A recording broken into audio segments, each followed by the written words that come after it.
एक शब्द संपूर्ण आयुष्याचा आधार। राज्यस्तरीय आईविषयक कवी संमेलनात रत्नागिरी जिल्ह्यातील दापोली येथील कवी रामचंद्र भडवळकर यांनी सादर केलेली आईची चरण ही कविता श्रोत्यांना मनाला भावून गेली।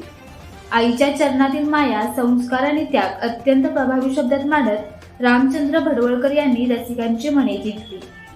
विशेष म्हणजे या कार्यक्रमात प्रकाशित झालेल्या आई या पुस्तकामध्ये रामचंद्र भडवळकर यांच्या आई विषयावरील तब्बल 11 कविता प्रकाशित झाल्या असून त्यांचे हे साहित्यिक योगदान आईच्या गौरवाला नवे शब्द देणारे ठरले आहे। आईच्या सन्मानासाठी दिलेल्या या साहित्यिक योगदानाबद्दल हार्दिक अभिनंदन। या कार्यक्रमाबद्दल बोलताना रामचंद्र भडवळकर यांनी आपले मनोगत व्यक्त केले आहे। आता थेट पाहूया त्यांचे शब्द।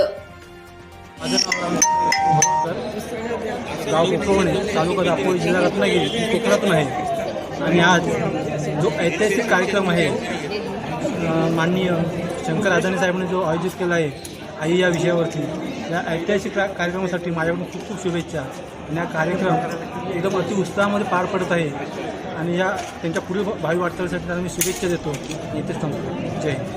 अशाच प्रेरणादायी बातम्यांसाठी सबस्क्राईब करा इंडियन पोलीस मित्र भारत न्यूज चॅनेलला। संपर्क डॉक्टर सुरेश राठोड, संपादक 9623420295।